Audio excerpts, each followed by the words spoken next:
Heiser, what's up, bro? You are the first one here.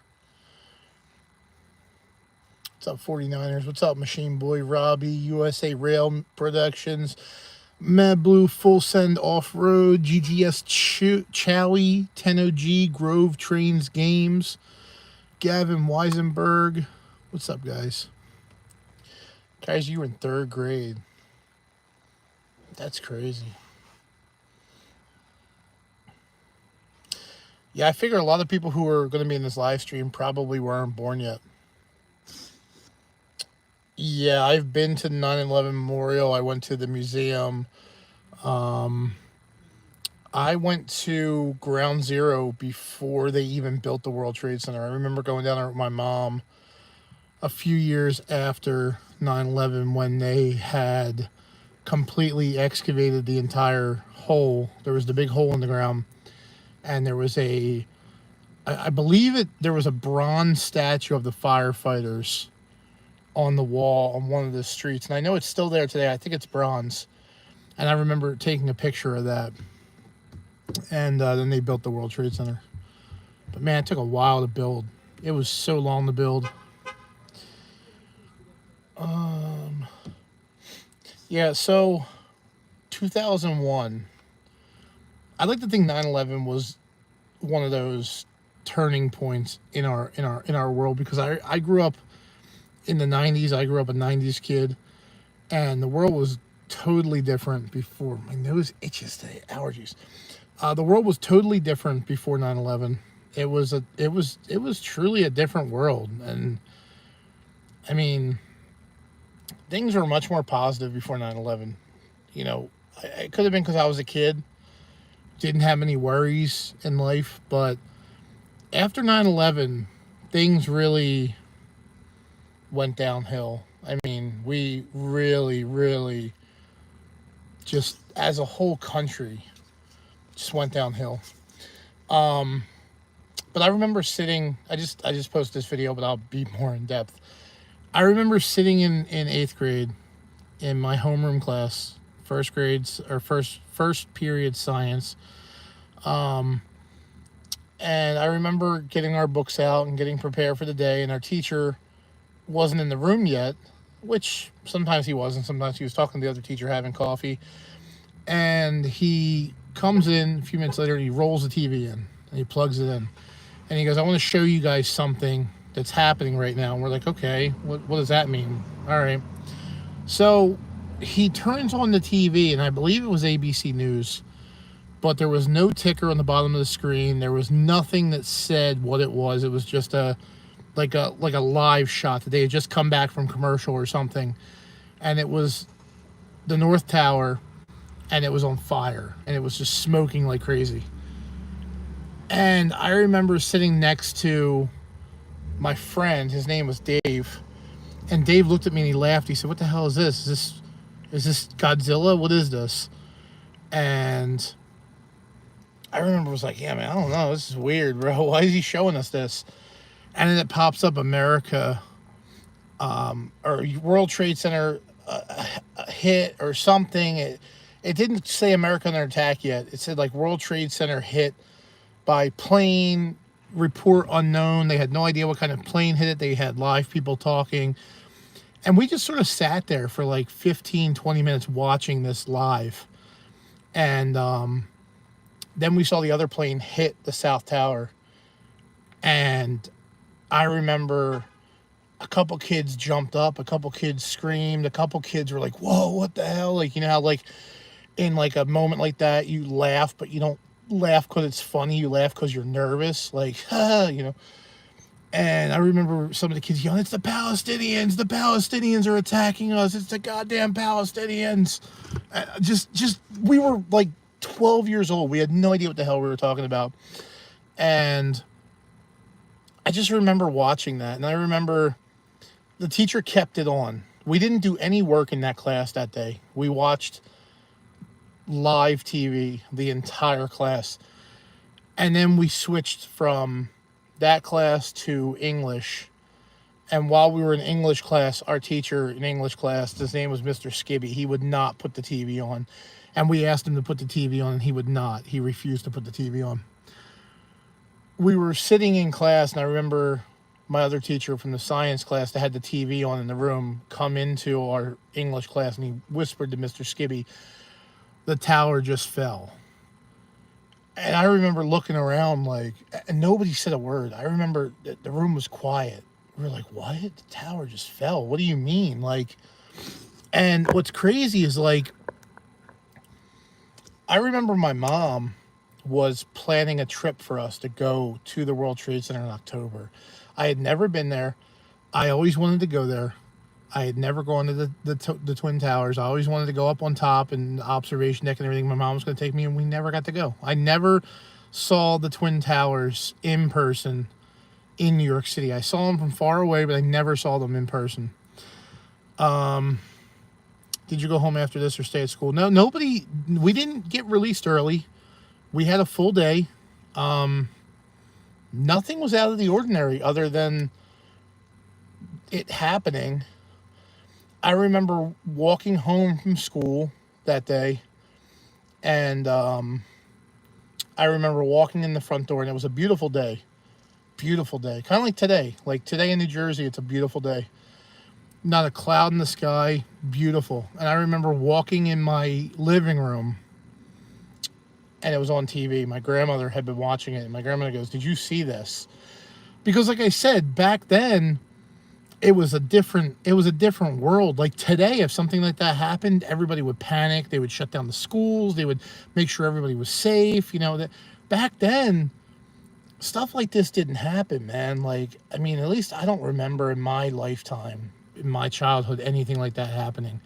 So we weren't panicking. We were just like, what's going on, man? Like, we were like, what the hell, man? Like, what's going on?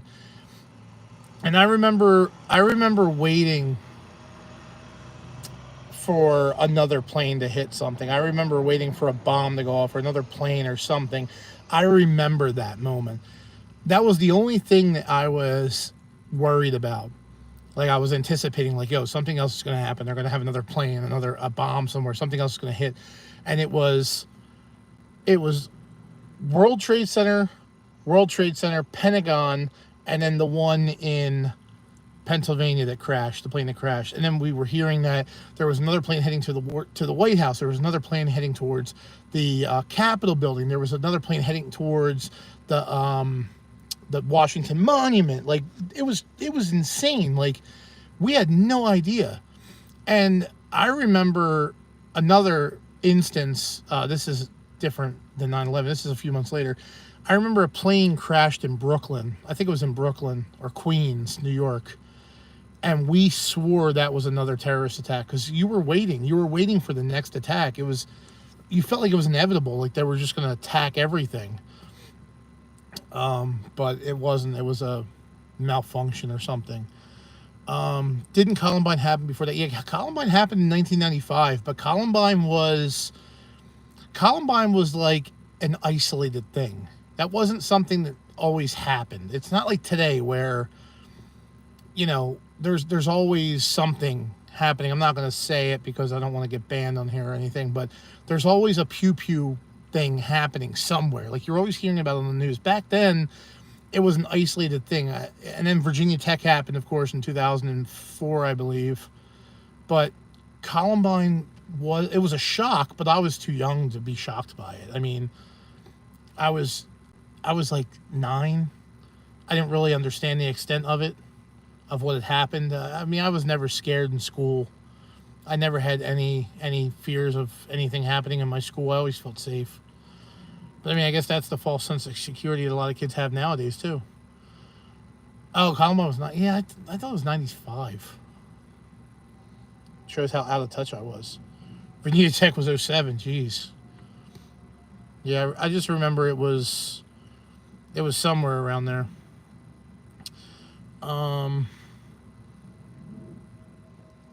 What bus number am I on today? I didn't drive today. Well, I drove this morning. I drove a minibus, but I'm on standby this afternoon.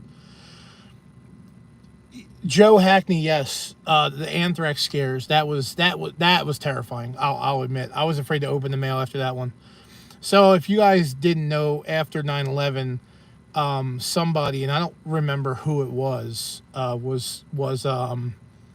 mailing anthrax in letters to congressmen. I think it was like senators, it was high officials, random people were getting them. I was like, what the hell is going on here, man? I was terrified. I was terrified. Like, that was terrifying.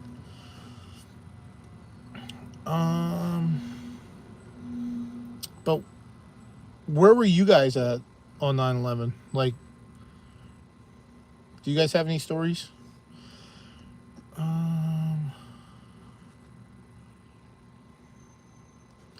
November 11, 2001 was an American Airlines Airbus A300 aircraft suffered a separation of the vertical stabilizer after the first officer repeatedly entered several inputs on the rudder pedals. Was that the one that crashed in New York?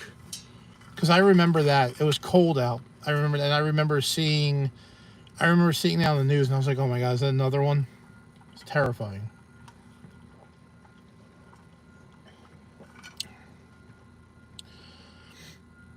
Yeah, that's one thing that I never understood was the 9/11 memes. But, I mean, you have to remember, too, that if you weren't born, it's not going to affect you as much as someone who was there. It's kind of like how we celebrate D-Day or we celebrate Pearl Harbor. For those of us that weren't there, it's not as big of a deal as the people who were there, the people who were alive when it happened, the people who saw it happen. They got word of in the newspaper or wherever they got their information back then.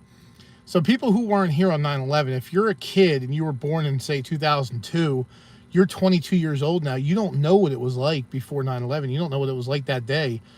So I kind of get it.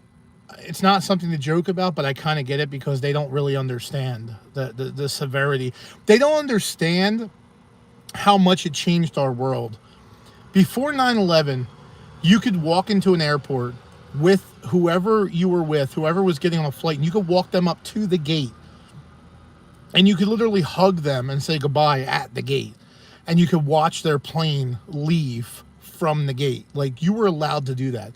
Nowadays, you have to go through TSA. You can't even go back there anymore. I think they're starting to allow people back there now, but you still have to go through TSA. I think Philly International has something where you can go into the mall now that's back there, but I'm not 100% sure. But it's the difference between 2001 and 2024 is night and day. It's really wild. It's a really wild difference in time. And like I said, in my video, the months after 9/11, we were united. I mean, everybody had a positive mindset. And what I mean by that was it really humbled a lot of us. It showed how precious life was, and people respected each other, and people realized that we are all on this in this country and on this planet together, and that we don't need to hate each other, we don't need to fight. And a lot of people really came together and we were united.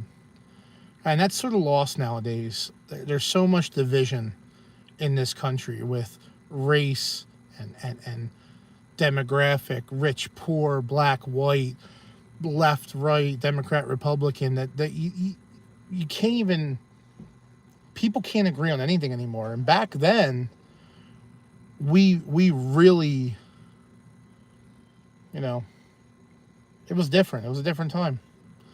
And then after that, it sort of just went away. And it really never came back. We were never really united again. I mean, I remember some of the worst years that I can remember were after 9/11. I mean, 2008 and up were horrible. For me, at least. I mean, horrible music, horrible. Just, when I look back at that time, I don't really remember anything good. You know what I mean? Like, I don't remember anything good after 2008. Could have been the year I met my ex, though, but that couldn't be it, right? Nah. Why don't I drive today? Because I'm what's considered a standby driver. Standby drivers basically hang out in the lot and wait for something to happen, like a bus breaking down, a driver calling out sick, anything that's either planned or not planned. They have me here in case they need me to hop on a bus and go drive. So I get paid the same as everybody else. We get a guaranteed 5 hours a day as long as we show up, whether we drive or not. So it's not a bad deal. Levi, so COVID is your 9/11. Okay, so your generation that you guys didn't experience 9/11, but you guys experienced COVID. And when you look back 20 years from 2020, you're going to go, wow, everything changed after COVID. You have these resets in history where everything changes after a certain event happens. It's like a reset. And sometimes change is good, and sometimes change is bad. Sometimes we learn from change and events, and sometimes we don't learn a damn thing. But yeah, COVID is definitely going to be your reset for the kids who were born after 9/11. That's the moment that you're going to look at and you're going to go, damn, we had it good before COVID. And it sucks. It really, moments like that really suck because you have your whole childhood, which is fun and exciting. And then something like that happens, and then it just sort of dulls everything. Do I still have the 98 Dodge Ram? Yeah, I actually started ripping apart the hub today. But I didn't get a chance to finish it. So probably going to finish it this weekend. I got to put 2 new hubs on the front of it. Yeah, a lot of firefighters died. A lot of police officers died. A lot of our public service workers passed away that day, along with the civilians that were in the towers, in the Pentagon, on the planes. It was a sad day. It was a sad day. And when you go to the 9/11 memorial, it's a really, like, sad place. You can feel the heaviness in the air. You can feel the sadness. It's a very dark, cold feeling of being there. Like, you know that you're on hollow ground. Like, you know that something happened there. Like, if you were to take someone there that has no idea, say they were from the past and they traveled to the future, and you were like, here, I'm going to take you to a museum, they would feel the sadness in that building. It's a sad building, man.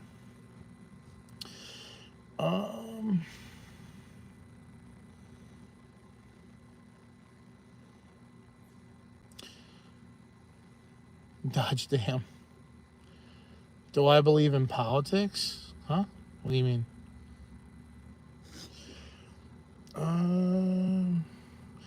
Does anyone remember when ClawBoss did skits of little kids on the bus? Bus driver!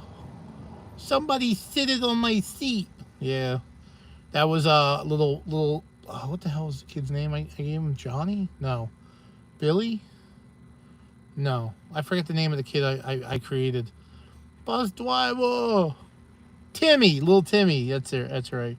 I haven't done a little Timmy video in a while. Bus driver!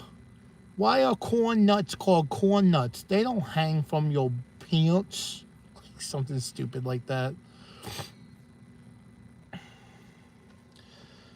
Yeah, man. We're talking about 9/11, but I'll talk about COVID too. COVID really changed me as a person. Before COVID, I used to do live streams, and I used to make TikToks, and I used to make YouTube videos, and I used to be happy doing it. And ever since COVID, I don't go live much anymore. I'm very self-conscious. I don't like myself. I'm not happy with myself. I'm happy with my life. I'm okay. I'm content with my life, but I'm not happy with myself. And I don't look at myself as being a great person. Like, people come up to me in public and they're like, oh my God, you're ClawBoss. And I'm just like, I'm just a regular guy. I don't look at myself as anything. And COVID put like a gray cloud over my head, man. And I don't really know how to end it, you know? Like, how long have I been a YouTuber? Since 2016. Let's see. What happened in the weight loss journey? So, the weight loss journey fell apart. Well, I was losing weight pretty good in 2022, and I was driving. I was working at the grocery store, and I was doing pretty good with my weight loss. And then I got fired from the grocery store, and then I crashed my car that night. And everything just spiraled out of control after that. I sort of fell into a deep depression that I don't really talk about with anyone. It's not even really a depression, because depression is like such a loose word. Basically a battle within my own head. Like, I beat myself up. I beat myself like a dead horse. And when I beat myself up, I lose track. I lose motivation. I lose focus. And in order to combat that, food is my friend. It's like my drug of choice. It's like my cigarette. Instead of lighting a cigarette, I eat. And I never really learned how to control that. And I don't really know. Like, I don't really know. I haven't really learned how to control that. But, I've tried multiple times. I'm trying again right now, and I'm down like 10 pounds, which is a start. But you got to keep your head in the game. You can't, I can't go out and binge eat, 6,000 calories after I go to the gym, like, it's things like that,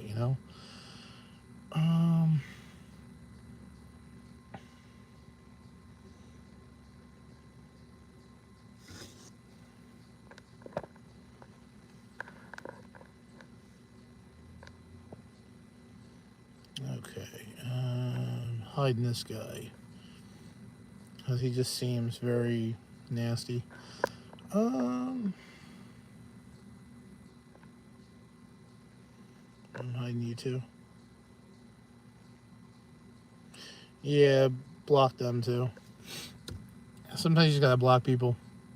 You get people in this world who like want to bring you down, and this goes for anybody. If you're in like school, on the bus, if you're on social media, people are going to try and bring you down. Just ignore them. Just ignore them. Like, block them, ignore them. Put your headphones on, put your AirPods in. Fuck them, because there ain't no reason to let haters get you down, man. ClawBoss, do you still have the Durango? I have this Durango. Not the Durango. This isn't the same Durango I had, but this is my new Durango. Well, not new, it's a 2016, but it's basically the same. I mean, it's not much different.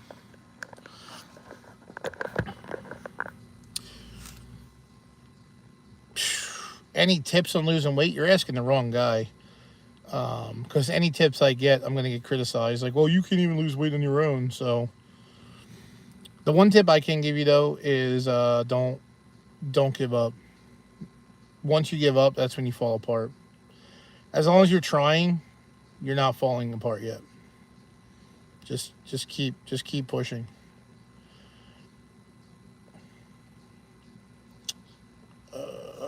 You're getting married in a few weeks? Congrats. Have the time of your life. Enjoy your time at your wedding.